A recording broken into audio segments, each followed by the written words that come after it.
can't stop doing this apparently. All right. Just a second. All right, welcome back, guys. I'm back with another sweater and another guest. This is Xavier, and today we are going to hear Xavier's story. What's up, guys? How's it going? So, tell me a little bit about yourself. Where are you from? And how'd you make, if you're not from here, how'd you make it here? Born and raised on Long Island. Family is Dominican, so I'm first generation from Dominican Republic. And I made it to New York City because it's only 40 minutes away, so it was like super easy. But I was pretty lucky because my uncle, a couple of years before I graduated high school in 2005, he bought a brownstone in Bed-Stuy. And this is when Bed-Stuy was not what it is now. Yeah. And when I graduated, he's like, do you want to rent out the basement? And I'm like, sure. And flash forward to, oh my God, like 15, 16 years later, I'm still here. Nice. Yeah. Sweet. And what do you do? So officially, I'm a sex worker. But that title is slowly changing. I'm actually starting school next week on Monday, which is giving me major anxiety. I'm finishing my accounting degree, so I'm really excited about it. But I'm kind of like creating my own role because I want to be an advocate for sex workers, but also make money. I also want to do consulting for businesses on how to sell sex in a much more educational, tasteful way. So for now, sex worker, college student, New Yorker. I feel like any New Yorker is just like a hustler. Like you're constantly just doing different things. Like that question, when people ask me, I'm like, okay, what title do I want to pick today? Like massage therapist, editor, model, influencer. Like there's so many like different things that I dabble into just pay the bills. Like all of the above. All of the above. All of the above. And you have a birthday today. I do have a birthday. Well, a half-year birthday. Half-year birthday. Yeah. It's still a birthday. It's still is it considered still a birthday? Okay. I think it's actually a major one for a lot of people. Yeah. Today, this actually worked out perfect because we've been well, you contacted me. Now we've been speaking, and actually, today's the day that we actually got to do this. I made 6 months of being sober today. Awesome. It feels. I actually haven't processed it. Like today was supposed to be kind of like an easy day for me. Like I was only going to be doing this with you, and then, of course, life, being a New Yorker, like things just get thrown at you. So I haven't got to really actually like sit in my feeling of like I've made 6 months. I'm here. I've done it. I'm going to continue doing it. But it feels really good to have accomplished this. Awesome. I'm proud of you. Thank you. Thank you. That's really awesome. Would you say the feeling is, like you said you don't exactly, you haven't processed it yet. Is there, would you say there's just, is it joy? Is it relief? Is it cathartic? How does it feel for you to have made it this far? I feel like I need a Webster dictionary for cathartic. What the hell does that mean? I've heard it before, but I'm like, maybe that's the feeling, but I actually don't. Where it's a little bit of both, to put it plainly. Okay. It's a feeling that it's happy, but there's some. It's cathartic then, yeah. A little bit of like sadness in it, just because of for any number of reasons. Yeah. Cathartic. Oh my God, now I know what it means. Like I just found out what cathartic means on this YouTube channel. Yeah. But yeah, I would definitely say like I'm definitely proud of myself and happy. Like I feel great. But it's only been 6 months, and if you would have asked me 7 months ago, what does 6 months mean to a human being? What does it mean to me?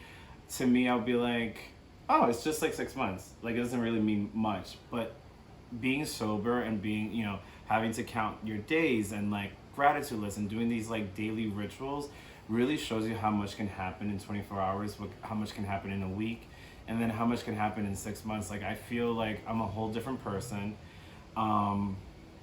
I also feel like when I finally decided to work my program and to really be sober and live a sober life, that my life was going to be very much like the Disney story that I tell myself in my head, the dreams that I had. Yeah. And it hasn't been that. It's been rough. Like the last 48 hours, 72, now 48, now 3 days have been really rough. Like anxiety and panic attacks have become a part of my daily story, my daily struggle. Yeah. I've learned how to navigate and cope with it and live with it a bit better, but the past 3 days have been kind of like this like seesaw of like highs and lows. And you know, when I got sober, I just didn't think that would happen. You know, I thought like all the anxiety, all the depression, everything would go away because, you know, I'm no longer drinking and drugging. Like those were the issues. And in sobriety, you start to figure out that that's just kind of like the surface level. That's like kind of like the top of the iceberg.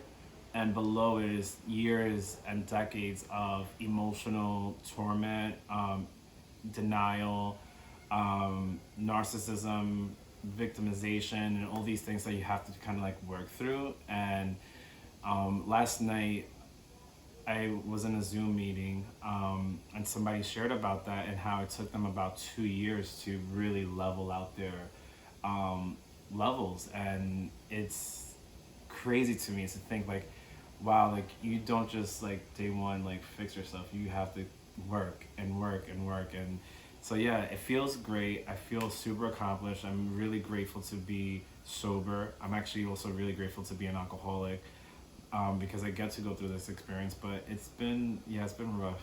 Yeah. So one of the things I want to do with this channel is bring light and attention to people's stories of dependence and addiction. And each story is incredibly unique. I've lived in LA, San Francisco, Austin, Texas, New York, grew up in Sacramento, and I've been a part of all of the gay communities and queer communities in each city I've lived in.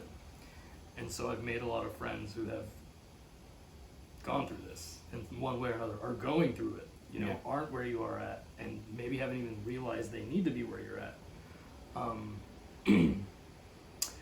One thing I can tell you, just in terms of what you just said, that you didn't even realize the 6 months. Aging is, you have to look at it like fractions. You know when you're a kid and you get summer break, and summer break seems like it kind of lasts forever, but now as an adult, 3 months is like, it goes by in a fucking, like a flash, right? It's because at that point, when you're like 8 or 9 years old, you've only lived 8 or 9 years, so 3 months out of during that time seems a lot longer because it is such a large part of your life at that point. But now that you're 33. Yeah. I'm 31. To us now it's like when you're planning something major, or even if you make plans like 3 months out, it doesn't sound like it's that far away. Yeah, no, it's so true. Because now 33 is like, that 6 months is such a like small amount of, it's a fraction of the lifespan. And which is, I can totally see that. And I can see even like my goal is to end up in LA, and I've always wanted to be there, but going back to school, I'm going to school here in New York, I'm like, oh great, now I have to wait 2 more years. But then when you say like that, it's like, 2 years is actually gonna fly by. I am gonna be cramming during midterms and being just like trying to live life at the same time that in a blink of an eye, I'll be like, can I actually get a couple more months to get to LA? So that's actually a really good, I feel like a good tip, especially for anybody that's starting out in sobriety, or actually any project in life. Like they feel like, you know, you're looking at the bigger picture and you're like, oh my God, it's gonna take so long. And it's just like, no, it's actually such a small amount of time that is happening. You can make it. So let's go back to the beginning a little bit. When did you have your first drink, and when did you pick up heavily on the drinking, would you say? Oh, those are 2 really good questions. My very first drink, I was very young. Dominican, so my family parties for everything and anything. I got to experience my goddaughter's, who she's my niece, her first birthday. She's 8 days after me, which is so cool. We were both Scorpios. But I was already sober, and I got to experience her first birthday sober. And I got to watch my whole family be trashed. And it's just like, oh my god, guys, like this is a little kid's birthday party, and it's sneaking your own while you watch so like the kids are like partying or whatever. So like that's always been my life. Like you know, like when my family celebrates, there's music, food, drinks, the alcohol is flowing. So like the very first time that I drank, and mom, please do not kill me, I snuck a beer. Was it a beer? I'm trying to think. Yeah, it had to have been a beer, and I was like super. Yeah, like because that's like the easiest thing. Yeah, like, that's the one we usually always try. Yeah, and I was very young. I was probably like 8 or 9, and I don't really remember the taste. Like some people like, oh, I thought it was so gross or whatever. Like I really don't remember. I just remember like I thought this was a cool thing to do. So that would be kind of like the first time, but my real first time I would say is when I was 16 years old. I was in Dominican Republic visiting family, and my cousin made me a drink. Like it was, I think it was like a Johnny Walker and Coke, something like around those lines. It was definitely rum, or is Johnny Walker rum? I don't even fucking know. Like I'm a bad drink. Whiskey. It was definitely some type of whiskey because they're big whiskey drinkers. And I had my cup, and I remember my little brother being like, I want some soda. And I was like, no, not this one. And my grandmother noticed, and she's like, she calls out for me, and I'm like nervous as fuck, and she's like, give him some soda. And I'm like, I don't want to. And I've never been that person to be like that nasty. I'm like, I don't want to give him soda. And she's like, give me the soda. I was like, I don't want to do that. I'm a germaphobe. But she didn't take it. I did finish drinking it, and that summer was pretty amazing. Like, oh my god, like Hypnotic became my thing that summer, and I was drinking Hypnotic, and I thought I was so bougie in Dominican Republic. Nobody knew what the fuck that was, but I wanted to create the Incredible Hulk, so we had to find Hennessy, which I don't think we found. But I had a blast. I had a really, really good time. It was probably, at this point I still wasn't out as a gay man, but it was the first time that I can be free with my family. And that feeling always like trickled. I didn't drink really again. Oh no, actually no. Yeah, I would say 16. Yeah, because that summer then I met my first boyfriend. Then we started to go into Escuelita, underage and all that. Yeah, my drinking continued. And then I graduated when I was 16. No, my first drink was, damn, I'm realizing a lot right now. Sorry, guys. I'm like, I've never thought about my track record until you actually asked that question. I was 15 years old because my birthday's in November. I was 15, the summer when I was 15, November. Graduated when I was 16, moved out to New York City, and I was way too young to be in New York City on my own, doing the underage clubs.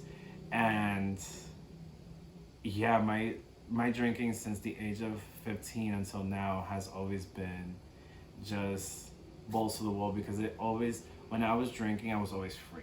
Like that's how I correlated, and definitely not the truth in the last, I would say 6-7 years. So yeah, I was not free at all. If anything, I was like in a cell, and I felt so constrained about being othered, in the sense of being POC, being gay, working in an industry where I wasn't really happy. I was doing I was a makeup artist before all this, living a lie of like wanting to find love from a man, but it was mainly me wanting to find love from myself. Yeah. So all these things I was like running away from. I thought that alcohol was allowing me to be free and open to people, but it was just like digging a deeper hole, making me more miserable, and I became angry, I became violent, and I became very bitter because I just wasn't dealing with who I was as I was drinking. It was kind of like pausing life, and I was able to pause life every single time I drank. And what happens when you pause life, when you have to restart it again, you have to kind of like pick up all those pieces quickly. You have to like take all this like these 3-day benders and be like, oh shit, process them, but you really don't want to. So it's like, let me just drink and do drugs again. It's like I don't have to deal with what just happened. Yeah. Did you recognize that you had a problem long before you could outwardly admit it? No. No? I just I would say like 2 weeks ago is when I finally just actually can fully say and believe deep down that I'm an addict, that I'm an alcoholic. I've been saying it for the past 6 months. It's been more kind of like when they say like, what is it like? Live the dream that you want. If you're living, if you're dressed as the role that you want, you'll have the role that you'll get it or whatever. Like that's kind of like what I was doing with myself. Like if I continue saying that I'm an alcoholic, eventually I will believe it. But you hadn't accepted it yet. No, at all. Oh my God, like it's, there's still shame around that. Like there's still like this whole idea of like admitting that you're an addict. You think about like, oh my God, what are people gonna think about me? Like, are they gonna trust me with their money, with their kids, with responsibilities? Like, what are they gonna think of me? Like that, like all these things like went through my head, and it's like this part of my life is no longer for nobody else. This is not for my mom. This is not for my ex-husband. This is not for my uncles, my best friends. Nobody. This is for me. So it was like I had to let go of that, which was great that it happened really quickly. But then I had to let go of it also because I needed to learn how to accept it. Like I needed to be okay with like completely saying I'm an alcoholic, I'm an addict. This is who I am. This is something that I struggle with, but I am working on. And I take it sometimes a second at a time. Yeah. And that's kind of how you have to do it. Yeah. Second at a time, minute at a time, day at a time, because it is. I mean, it's an uphill battle, no matter what. Because you're an adult living in a city like this, in a community like ours. It's always going to be around you in one way or another. And I mean, in general, as an adult, it's always going to be around you one way or another. You're going to be invited to a wedding or this or that, dinner, and some people do make the choice to only have sober people in their life, but and I don't want to say it's just brown people, but people like us with big giant families can't really do that. Oh my God, yeah, no. Like, it's funny that you say that because it's something that I'm trying to really work on. The last 6 months, I've literally surrounded myself with just sober people, but where I'm at in the chapter of sobriety is learning how to now mix in my non-sober friends, my family, because it is hard to have to sit in a room with people that you love, that you care about, that you enjoyed at one point, sober, and see them get drunk. Yeah. For me, like, thank God, like, jinx knock on wood, I don't really get triggers. The only thing, like, cocaine I can't really be around, but when it comes to alcohol can be laying around. Like, actually, my roommate, he drinks. He's not a heavy drinker, which is a great thing, but he drinks, so there's bottles in the house. Like, sometimes I sniff them because I do love the smell of alcohol.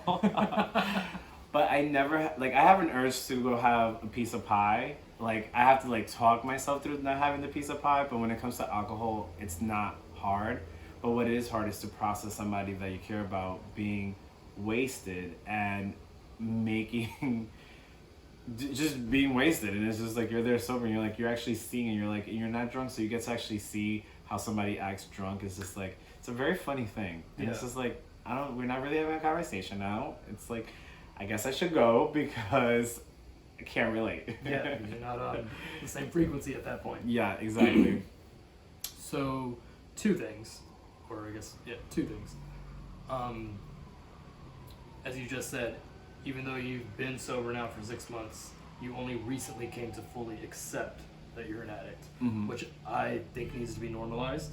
Yeah. Because I know, like I said, people in my life, even in my family, you can tell somebody they're an addict. Other people can be telling you that, and you definitely might be. And majority of the time, if you're being told that time and time again, you probably are. But you, just like learning to love yourself, acceptance of that, I know, can be very tough, because it is in a way accepting a very hard defeat. I feel like. Oh my God, yes.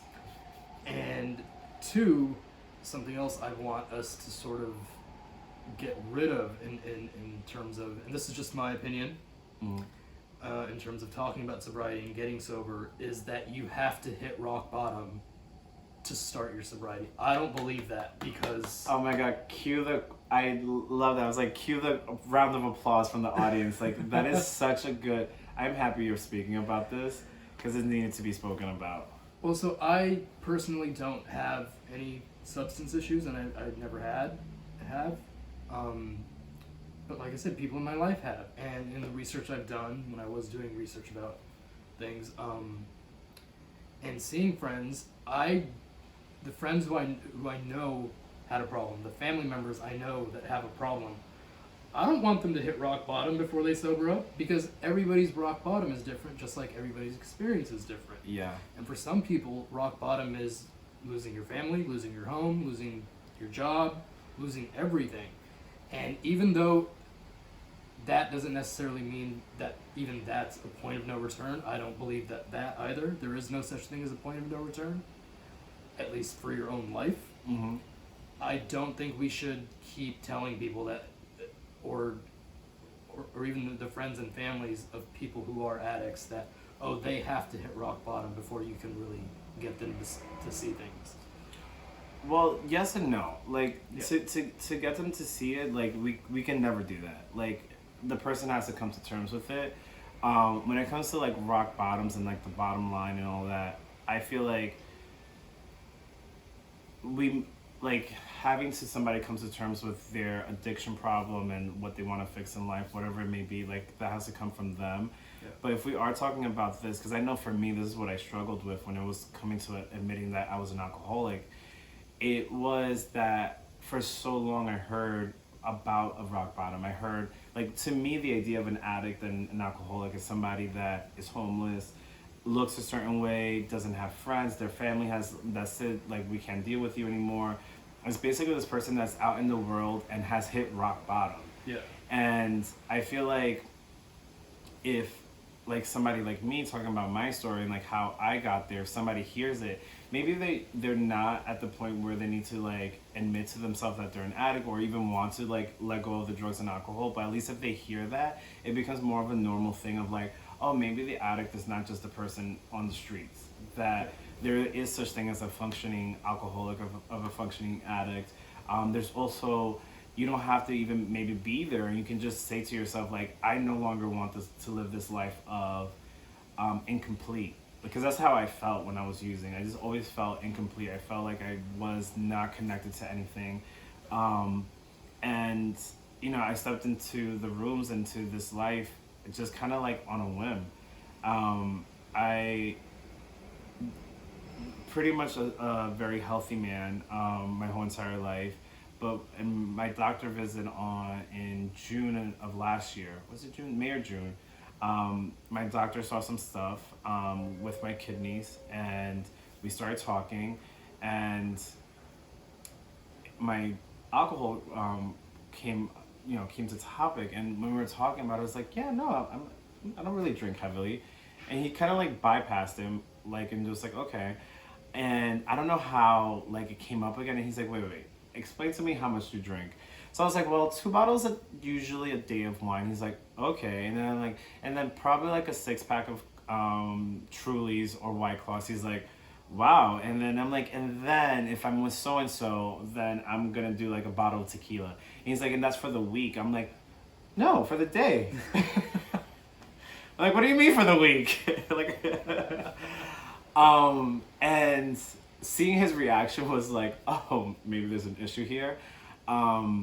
And so that was kind of like the starting point for me. And then things just started happening throughout the summer where I was just like, I don't like how this feels. But then when I started to meet other sober people and they were talking about their stories, it was like, oh my God, it was almost like you were pushed into being sober, like you had to be. Because if not, you would lose your friends, your family, and all this because of what you were doing.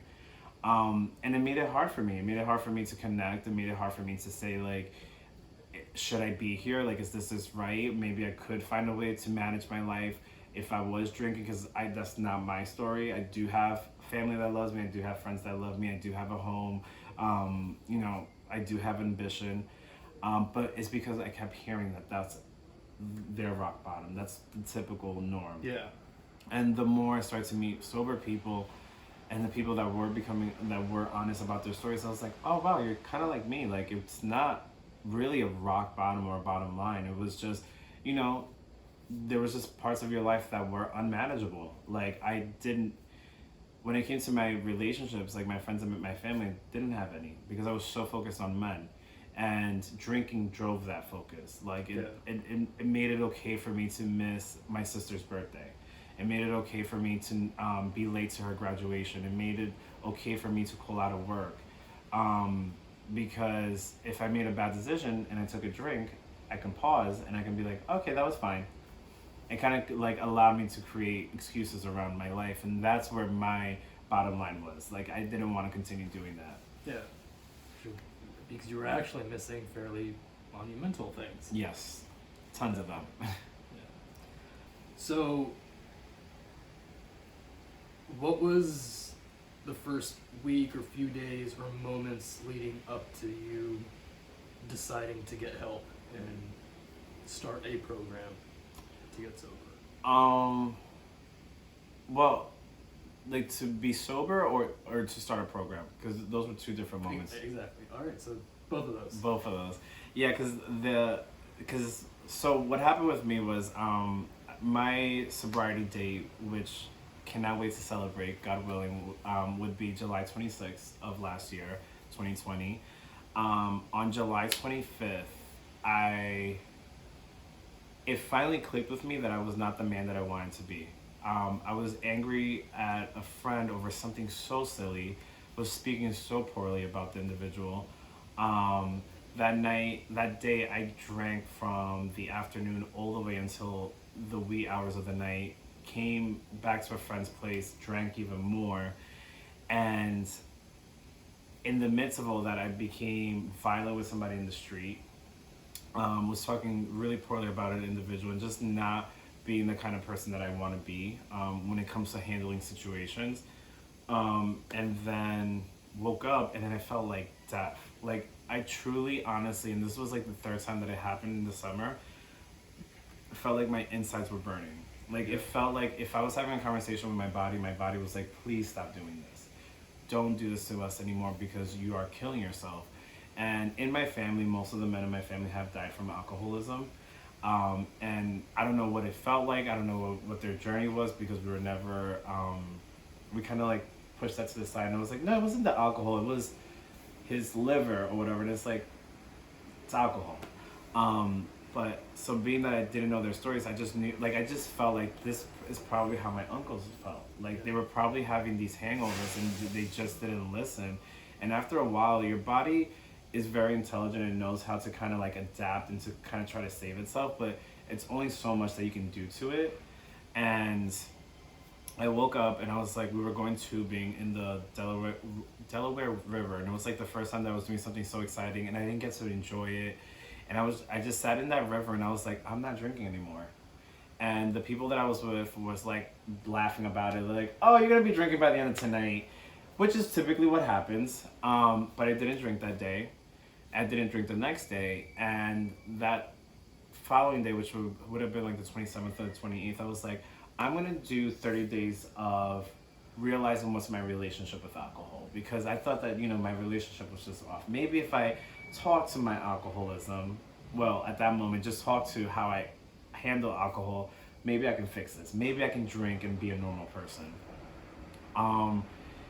In those 30 days, I met individuals that live the life of sobriety, that have a program, that live by it, and I saw what their life was about, and I was like, I'm the type, like, I will do anything once, like, to see. Maybe I'll hate it, and maybe I won't.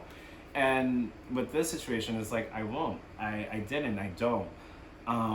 And the more I gave myself up to God and gave myself up to being more spiritual, being more in tune with nature, myself, the universe, the people around me, I realized that for me to continue this, I need to be sober.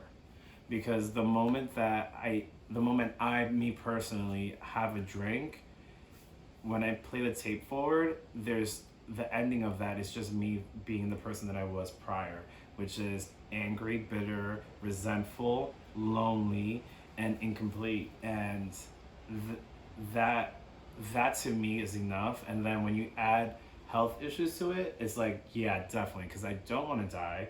And if I'm not going to die, I want to be able to live as full of a life as I can. And all of that, like when people, it's funny because now I finally have an answer. When people are like, how don't you have urges? Or like, why is this so easy? Or how do you make it easy? Like, I just think about those things. I think about the Xavier on July 25th and then the Xavier now. And I'm like, I don't want to be Xavier July 25th because even though I love him and I'm going to nurture him and continue like learning from that, that was a very incomplete individual. And I don't no longer want to be incomplete. Yeah. And it was probably stopping you from getting to know yourself Yes. and also newer people in your life from getting to know you. Oh my god, yeah. I lived in a bubble. I had like a whole, I just had a small tiny, I was just, this is going to be very embarrassing and I don't know why I'm going to say this on here. But today, like, I was like talking to a friend and I'm just like, I didn't know the difference between in-call and out-call. And I was getting angry at people because I was answering the question incorrectly. But it's because I was so lazy and so like consumed with alcohol and being hungover and not fully there and present that I didn't even take the moment to really think about, this is what alcohol means, this is what in-call means, and this is why he's asking for this price and that price. And it's just like, but this was my whole life. I never cared enough. I never had the patience, the tolerance, and the knowledge to be able to say like, wait, this person is asking a question and I keep hearing the same question. Maybe it's not the person, maybe it's me. And that was happening in my life in so many different ways. But everybody else was the issue. Yeah. It wasn't me and it was not the alcohol. Well, that's always fun. But you realize that. Yeah. And I continue realizing that, and you know, and as days progress, new things, you know, like new realizations happen. Because you're also destigmatizing and deprogramming yourself of the stigmas you had, like you mentioned before, about what you thought rock bottom looked like. You thought an addict was what you thought it looked like, but you realized that I you like were one that. version of that. Yeah. Just not the version you thought. God. It's so hard, guys. But please do it. Like, if anybody is thinking about it, like, you know, yes, like, in sobriety, I've learned what psychosis is, unfortunately. Like, I'm, you know, thank God to the center and to, like, the outside help that I'm getting through this that are really helping me through this journey. But even with psychosis, panic attacks, anxiety, when your lows in sobriety are low, they're fucking low. But even with all that, I would not trade any of that for a day of happiness when I wasn't sober. Yeah. Because I can say that maybe my lows weren't that low, but it was just because I wasn't dealing with it. But I never really had highs. And if I did have them, I was never really present because I was either hungover or I was intoxicated. And, you know, I'm going to get a little emotional, but like, I never, first of all, thought that I was going to be able to see my little sister grow up. I thought that before the age of 30, I would have not been on this planet. But what made you think that? Just my drug use. Yeah. I always thought that it was either going to be from an overdose or like alcohol poisoning or just being in a really bad, fucked up situation where it's like something bad happened to me. Like So you did realize this at some point earlier then? It was in the back of your head that there may be an issue. Yeah, you know what? Like, this is feel like therapy. Like, whoever actually needs a therapist, just come on the show. Because this feels good. Because you know what? I never thought about that. But yeah, like, there was moments of my life, and like, I do a gratitude list every day. And a lot of the times I put situations like, you know, being able to see my sister grow up, because there was a point in my life where things were really dark. And, I just wanted life to end, and you know, I have tried committing suicide in the past, but there was times that I was like, well, I don't want to really kill myself, but let me just drink enough or do enough cocaine and then do the cyclone in Brooklyn, what is this called? Luna Park. And hopefully maybe like a heart attack will happen. And sadly, like the people around me didn't know that this was happening, that these thoughts were happening in my head. And maybe I also didn't know, like I wasn't too aware of it because I would like tuck it in the back corner or something and be like, we won't talk about this, but this is definitely the plan. Like, let's do a lot of blow and then go on a roller coaster, and then maybe I'll feel like Beyonce at the top of XOXO, and when I'm coming down, I can finally, my life can end. And this whole misery that I feel within me, I don't ever have to deal with again. Solid Beyonce reference. It was a good video. Indeed. Have you been diagnosed with depression? No. No? Which is very unfortunate. And yesterday, like the person that I was talking about, when they were talking about their experiences and was helping me through mine by speaking of theirs, they said like they felt like they had a mental health issue, and I've heard this before, but I did. Now that I'm putting all the pieces together at this moment, like, oh, it makes sense. They say like you shouldn't be diagnosed for anything within the first year and a half of your sobriety, because your levels are so screwed up that you might think you're manic, you might think that you're depressed or bipolar and all these things, but it's just literally your body like just saying, shit, okay, so we're not running off of alcohol and drugs anymore. We're running solely on ourselves.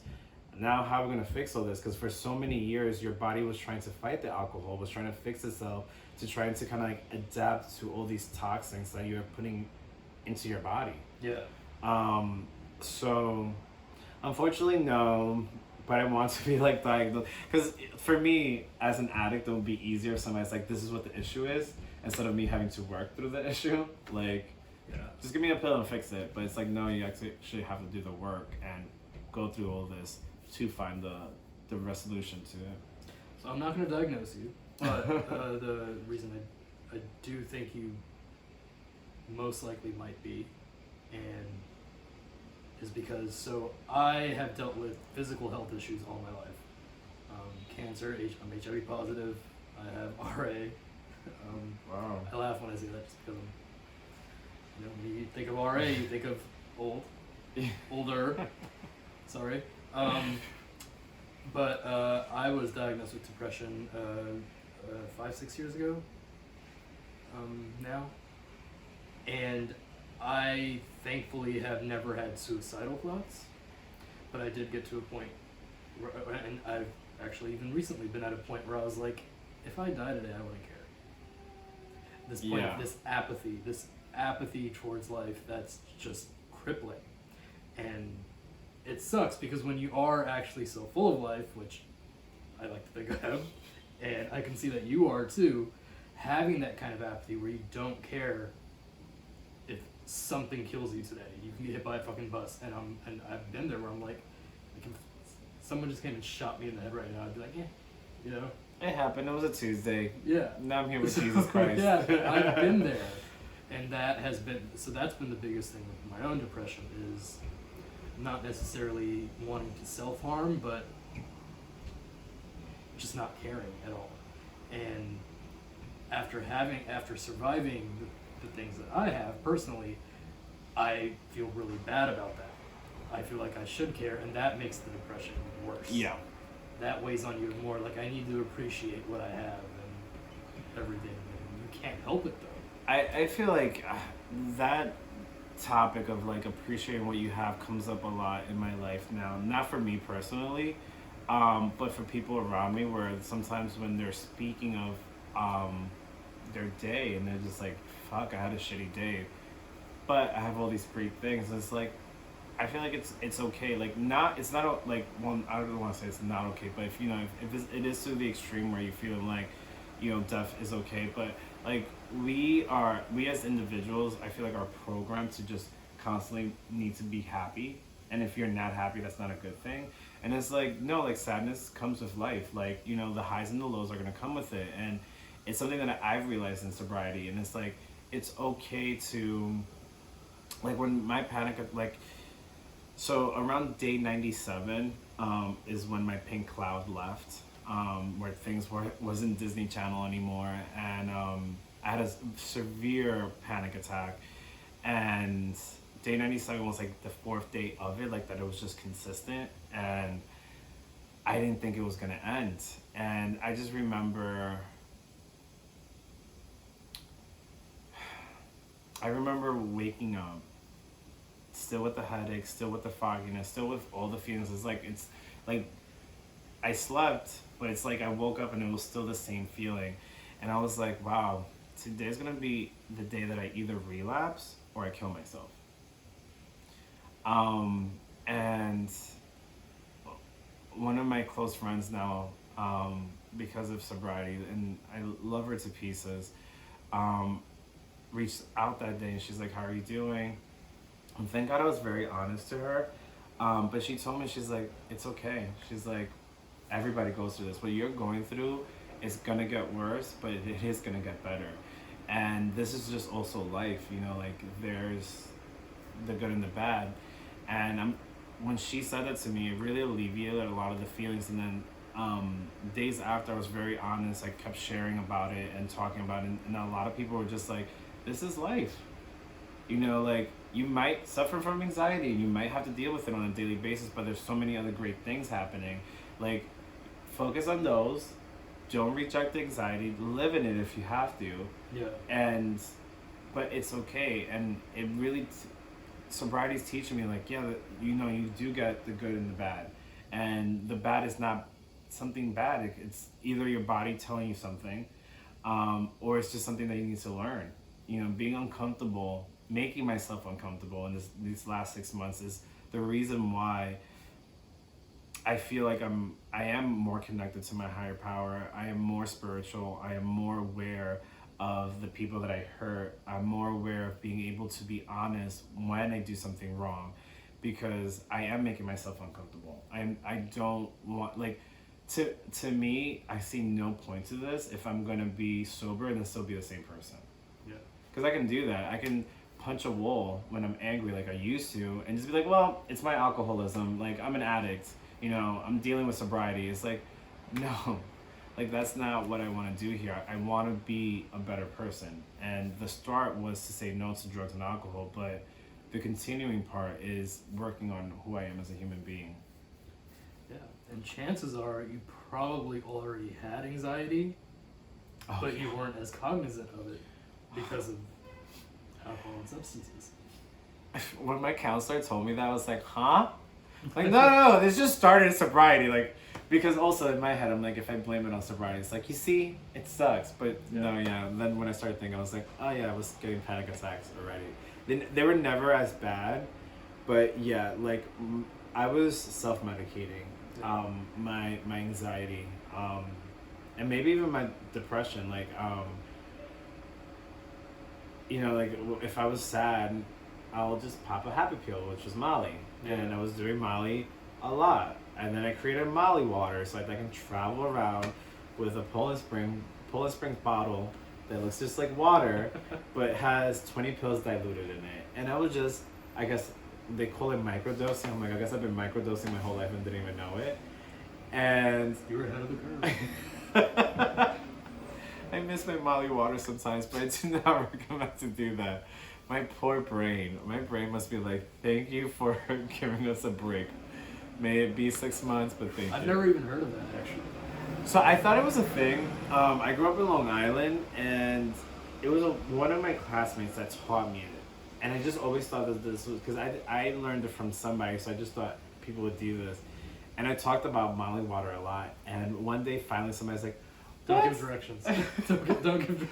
Oh, shit, yeah, I'm not going to give direct. But somebody was like, what is this? It exists. Yeah.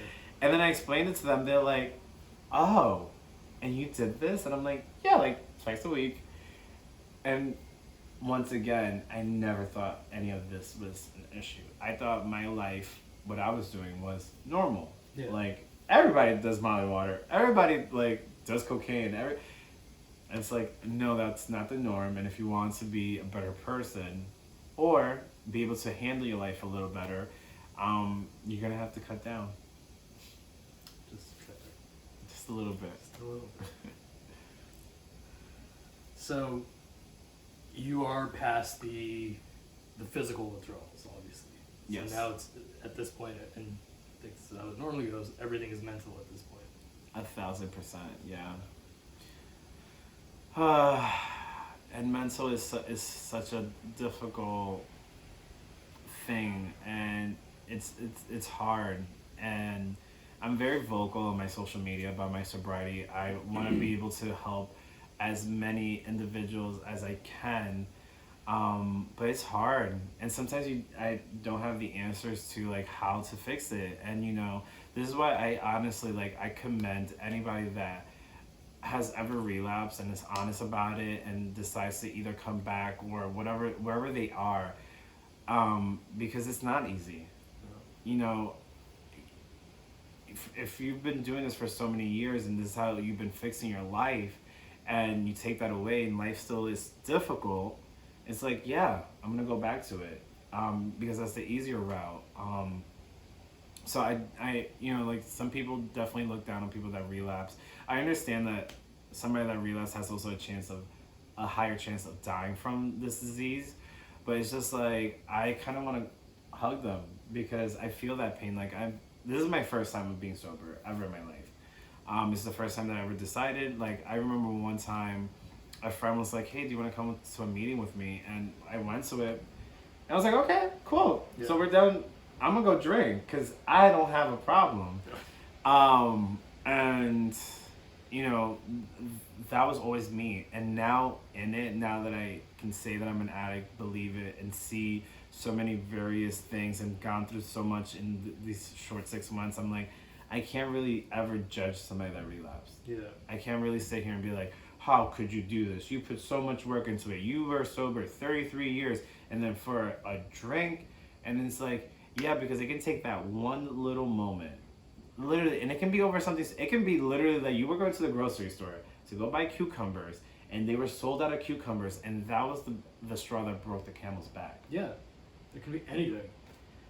And people don't understand that, and sometimes I when I see situations that is not comforting to somebody that's in a moment of despair or not understanding of who they are, I feel for them. It's like, I kind of just want to hug them and be like, I know that most people won't understand you, but I get you, and I am proud of you for being honest, taking accountability, and still being here.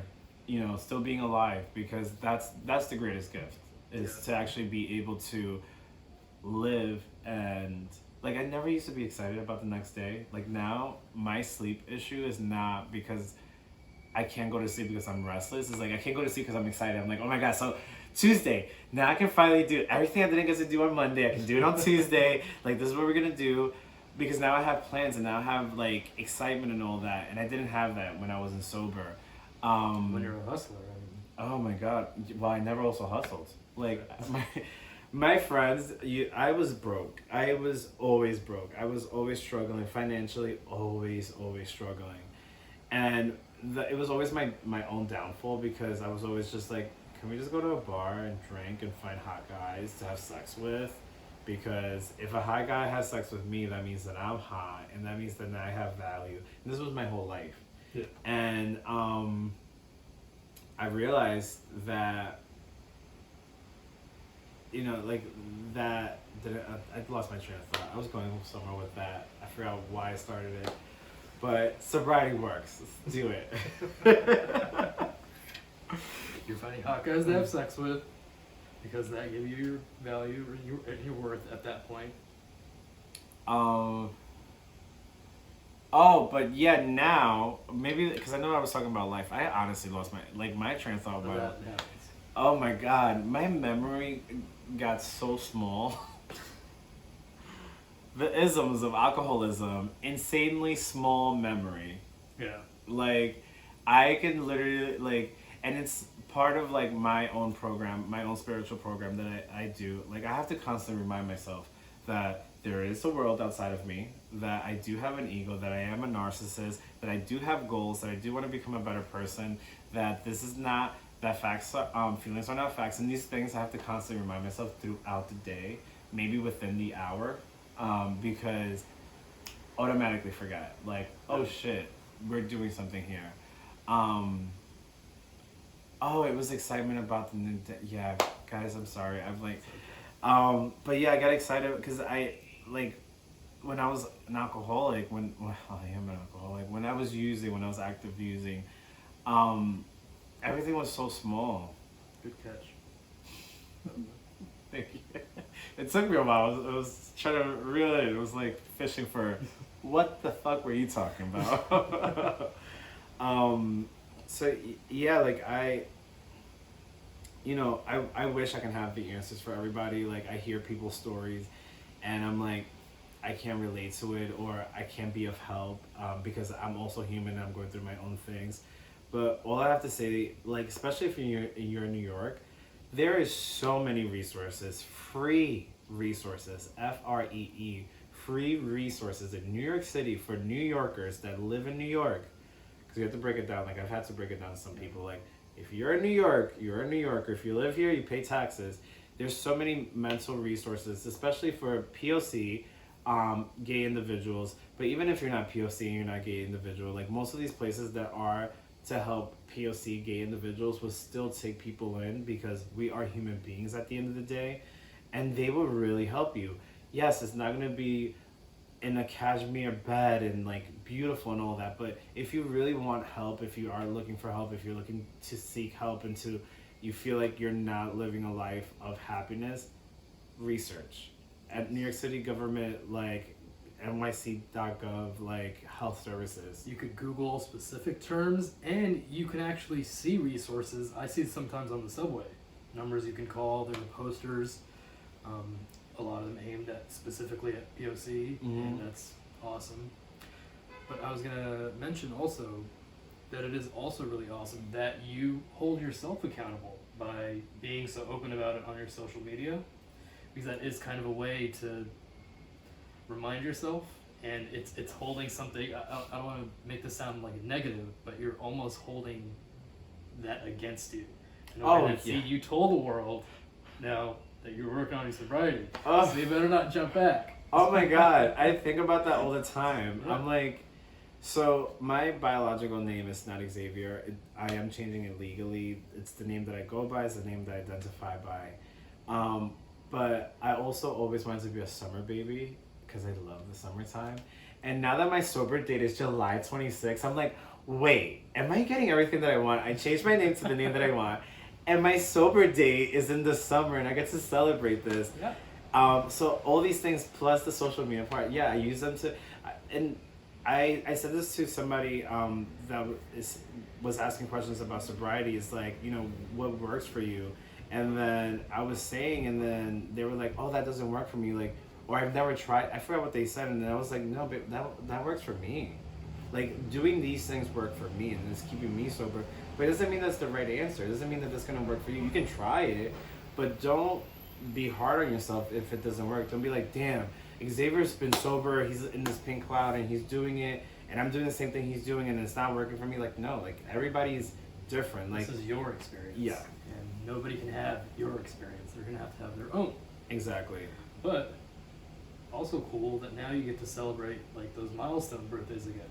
The 5 years, 10 years, the 16, a new sweet 16 to look forward to. Oh my god, and I can finally have my true sweet 16 because I need to be in a dress. Like, yeah, do it up. So, when did you get into sex work? Oh, ooh, interesting. Let's pivot. So sex work.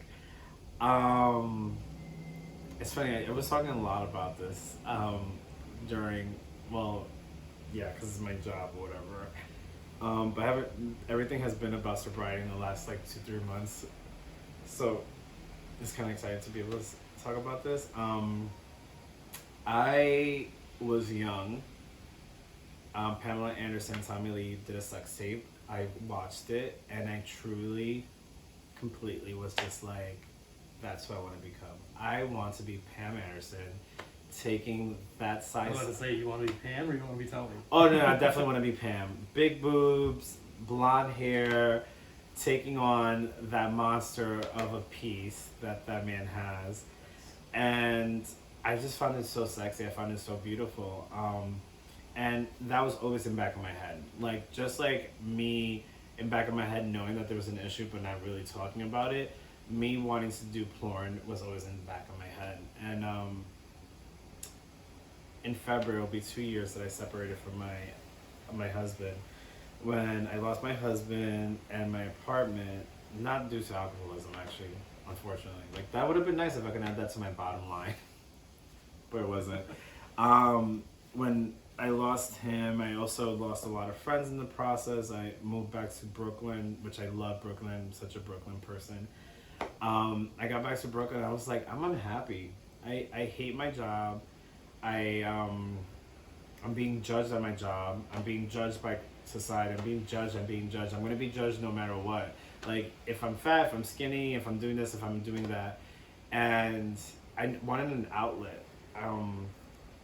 And OnlyFans was, I think, just starting to become like a thing. Like, people were doing it here and there, but it wasn't like as, it's definitely not like it is now. Like, everybody's fucking doing OnlyFans. It's like, it's actually not even cool now to do OnlyFans. Like, I want to get off of OnlyFans. I want to be cool again. Like, let's find another platform.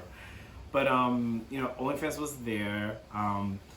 And I started really thinking about porn. And I reached out to a couple of, like, big production companies in the porn industry. Wasn't really getting an answer. And I was like, let me open up this thing. Let me just see. And I opened up my account in July, like beginning of July. And I just kept like thinking, I'm like, if I do this, that's it. Because, and a lot of people, if you're doing sex work, if you are doing OnlyFans, if you're doing it because of the pandemic and all this, just know that everything that is posted is being downloaded by people. There's ways to go around that. Like, whatever you do on social media, on the internet, is going to be there forever. Yeah. It will resurface at some point or another. So if you're going to really do this, like, really think about it. And I did that for like a whole month. I'm like, my life is going to change. Like, people are going to see my butthole and they're going to be able to criticize me. Is that a bad thing, though? It's not. It's a really nice one. So it sat open for a while, and I finally took the chance. I was like, I'm tired of being judged and not being happy. Like, at least if I'm judged and it's for something that I really enjoy, like, let me do this. And I started my OnlyFans, and I had so many goals around it, and I would have never thought a year and a half later I'll be here talking about becoming an advocate for sex workers, like going back to school and all this, because I really, when I first started, I was like, I'm going to become bottom of the year, I'm going to be the Kim Kardashian of porn and social media, like, I'm going to travel the world, I'm going to do this until like I'm 50 or 60, because I'm 33 now, so I'm really not going to age really badly. And now I'm like, now I have a plan, but yeah, like, I just always wanted that. I wanted to be Jenna Jameson, I wanted to be Pamela Anderson. And I just wanted to like enjoy life. I wanted to be paid because of my body. Like, I just always like found that to be like gratifying. And been doing it now a year, and it's crazy to say that I've been doing that for a year and a half now. Nice. And you enjoy it. But yeah. That's awesome. I was terrified in the beginning, but yeah, I enjoy like the whole I'm running my business, I'm running what I do. I am I have full control of my body. Like, I think that's also like the biggest part of it, like to be able to say, no, we'll do that, yes, I will do this. Oh, you call me a hoe, that's okay, this and that. Like, no, but I have control. I've been sexually assaulted in the past. I've given up my body just because I want love, and I thought that's the only way to get it. Like, I've done all that, and to finally have ownership of it now is so fucking empowering. Self-agency. Huh? Self-agency. Never heard that term. Yeah, You I'll have take it. agency over your own body. Yes, cathartic and self-agency. I'm gonna start using that all the damn time now. Learn something new. I learned something new. Indeed. Is there anything else you want to share? I guess I didn't like my final goodbyes, and I was like kind of like touching. Is there anything on, else you want to share? Anybody out there? Looking for help. I guess I didn't like. There's like my final goodbyes, and I was maybe in the form of professional help. Maybe anybody out there? Looking. I used to be a. There's help out there. I used to be awkward, maybe in the form of professional help. Maybe in the form all these things that made me feel unhappy. I used to be never ever in a million years. I used to be awkward in this place where people are all these things my time that made me feel unhappy. And I never ever in a million years. I still feel unhappy at times. I still like in this place. Look in the mirror and I like touch my love handles. I still take pictures and I don't feel pretty or sexy and I still feel unhappy. But that's a part of life. I still like look in the mirror and I like touch my love handles. I still take pictures and I don't feel pretty or sexy. Don't forget to live in the moment. Don't forget to know that you are a that's a part of life. Still a human being. And having goals make somebody else's grass be a little greener. But you really don't forget to live in the moment. Don't forget your grass can be greener too. It's you are a value when you're still a human being. And I wish I was living in somebody else's grass be living in greener. You really don't know what's going on over there, but your grass can be greener too. It's just by the. But I'm learning to love that. I'm learning to appreciate like. I wish I was living in a mansion. You know, living in it just really like 3-bedroom apartment in Williamsburg. It really breaks my heart. I'm learning to love that. I'm learning to I have to say it's hard. Like I try to read as much as the messages as I just really especially like when it comes to like people that are struggling. It really breaks my heart. And I truly want to be able to. I have to say it's hard. Like I try to read as much as the messages as I get, especially when it comes to. But no matter what I tell them, struggling. And I truly want to be able to feel happy, kind of like feel away, like a little bit of pain, or like take it in myself. It's not gonna be fixed. But no matter what I tell them, feel it. I used to go. If they don't feel happy, if they don't feel like that, they're. One of the nights I was just having a bad night. It's not gonna be fixed. It's not until you really feel disgusting.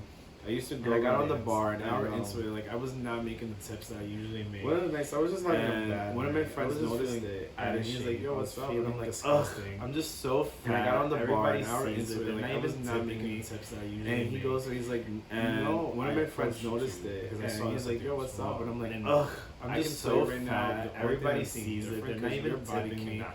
And he goes and he's like, you know, I approached you because I saw this over a bad way. He's like, but the one thing I can tell you right now, the only thing I'm seeing different because your body cannot change. It's just that statement always that situation always stuck with me because over a bad way. It really does. But the one thing that I did wake up and I truly just want to be happy and I try to fight through the bad. That statement always goes that whole situation always stuck with me because maybe it's not a. It really does dictate. Maybe if I wake up and it truly goes a lot better than I try to fight through the bad. Or my shoulder. My day goes feeling like I'm inadequate, feeling like that. Maybe it's not a Disney, and maybe it's if you're feeling like that, so it goes a lot better than if I walk around. Know that there is an feeling like I'm inadequate, feeling like that I'm not good. That'll be my if you're feeling like that, thank you for feel like that consistently on here. This is know that really there is an outlet. There's something out there. So that'll be my. Everybody, thanks for watching. Thank you for having me on here. This has been like and really subscribe. Great. Thank you for being here. But I will include a link to his Instagram in the description. Watching. Pretty sure you can find his like and subscribe and what he's up to. But my OnlyFans, my Twitter, like link to his Instagram. If you really want to get in contact with me, my OnlyFans is the best way. OnlyFans there and what he's up to. Thank you. Yeah, I can't my link OnlyFans, that. my Twitter, like you can find. If you really want to get in contact with me, my OnlyFans. There's ways around it. Thank you so much. Thank you guys. Thank you. I can't link that.